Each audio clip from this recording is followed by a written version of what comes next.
Well, good morning, lovely ladies and gentlemen. Steve Collins coming to you from beautiful, gorgeous, today sunshiny San Antonio, Texas, the second most powerful, passionate, purposeful coach and speaker in the world. I'm going to talk about another taboo subject, and it can be confused greatly. Please do me a favor, share this with people, because unless you live in a monastery full of monks, somebody in your social network is carrying around a heavy burden of unforgiveness, and this message will help them tremendously. The person with the most influence in your life is the person you have not yet forgiven. Let me say that one more time. The person who actually has the most influence in your life is the person you have not yet forgiven. As you know, those of you that follow my videos, I'm a nerd. I am a word study nerd. Etymology is my jam. Some people want to play golf. Some people want to play tennis. Some people are into sports. I'm into words, palabras, as my grandmother would say. And when a word is spoken, the ears that it falls upon bring an interpretation and an image and ideas that are as unique as that individual's thinking. So communicating words effectively so that they will land with a proper perspective is the joy and the privilege of those that would attempt to educate or inform, and one of my greatest pleasures and honors to spend with you in the mornings. So forgiveness. Let us break down the word, if we may. Forgiveness. Forgiveness is an act of the will. It is not a result of feelings. Let me say that one more again. Forgiveness is an act of the will. It is a decision. It is not a result of feelings. They say that unforgiveness is like having that person you haven't forgiven and you have a cup of poison to kill them because you're so mad or so angry or so hurt. But instead of you giving them the poison, you're drinking the poison yourself. Now, the most important thing to recognize here is scientific research. With the prolific development of modern technology, now has devices and tools to determine the effects of our thinking on our physical bodies, our well-being, and our immune system. Did you know that carrying around unforgiveness literally creates an environment in your physical body that opens you up to sickness and disease? Which, by the way, disease, if you break down the etymology of this word, it's dis-ease. If you are at ease, and that is a blessing for you to be at ease, you're at a dis-ease, not at ease, disease.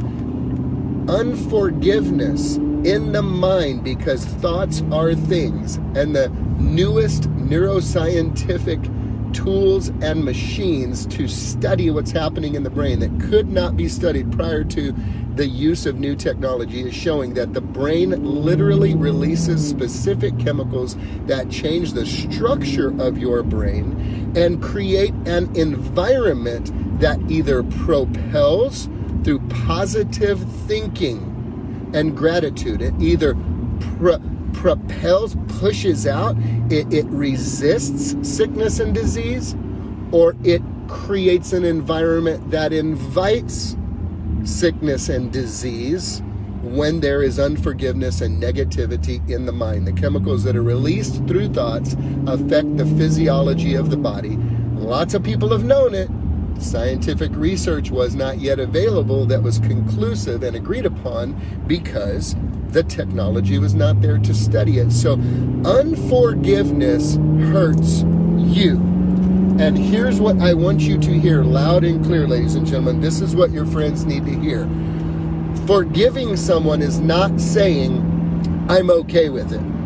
Forgiveness does not mean we good. Forgiveness does not mean we aight. Forgiveness does not mean that doesn't hurt me. Forgiveness does not mean I want to have a coffee at Starbucks with you. Forgiveness does not mean I no longer remember what happened. Forgiveness does not mean I'm healed of that offense.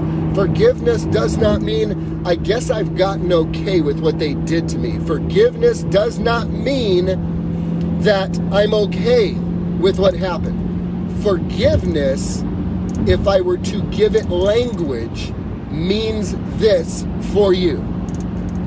You will no longer be in my thoughts and be in my heart for more than a fleeting second from this day forward. I can't stop you from coming in my head, but I can stop myself from dwelling on the offense. You no longer have influence in my life. You will no longer rule the way I think. You will no longer cause me to not trust people. You will no longer cause me to be hidden in my shell. You will no longer cause me to keep my mouth silent. You will no longer cause me on the other spectrum to be aggressively angry. You will no longer cause me to be violently immense and intense and hardcore. You will no longer control my behavior, because when the thought of you comes to mind, I am going to say, I have forgiven you of that, meaning I have released you from your influence in my life, and I have released you from the liberty you had to get in my head, affect my body and affect my heart, and create bitterness and anger and all kinds of stuff that hurts everybody else around me in a toxic fashion that I'm not even really aware of. I just see the results of it. I no longer give you the key to the room in my heart. You are being kicked out of that room, and I am taking the key and I am throwing it into the deepest sea of forgetfulness. I am letting it go. And when you come to mind, I am going to say, I forgave them. It's done. It's over. I'm not carrying that around with me anymore. It is you deciding that you love yourself enough to recognize that to carry around that unforgiveness is for you to literally carry around the offense and the pain of the offense and the sense of revenge and anger that comes along with it, that creates a root, if you will, of bitterness that spreads out to create toxic language and, at best, very, very shallow relationships because of the pain of the offense. Forgiveness is an act of the will. It is a decision. It is not a result of you feeling, you know what, I feel like forgiving them. I feel like I'm over that. No, ma'am. No, sir. You may not. Bad news. You may not ever get over the feeling of the offense as you bring it to mind. What you do have the power to do is to decide how long the thought is going to enter your head. You can't keep the bird from flying over your head, and you can keep it from landing in your hair and building a nest. You might not be able to control when they come to mind, and you can have something that you speak that will eliminate and remove it from your mind so you can focus on something else. You have the ability to steer the ship that is your mind. You are not a victim of your mind. You are the author of the story going on in your head. And if you don't like the story, you can pick up the pen of your tongue and you can write a different story with what you speak. You cannot change what happened to you, and you no longer have to allow it to influence how you show up today moving forward. Again, forgiveness does not mean we're good. Forgiveness does not mean we ate. Forgiveness does not mean let's go to Starbucks and have coffee. Forgiveness does not mean I'm healed. Forgiveness does not mean, I think I can live with this now. No, forgiveness says you no longer have influence in my life, in my mind, in my heart. I have released you. I have let you go, and I have placed you into God's hands for you to experience whatever consequences you need to experience so that you can be woke and you can deal with that. But you no longer have a place in my mind. You no longer have a place in my heart. You no longer hold a position of influence. You no longer hold me captive by my own thoughts about you. Because do you know, ladies and gentlemen, the person that did the stupid, hurtful thing to you may not even ever think about you. You may never be on their mind. You may never be a part of that conversation. It may not be there.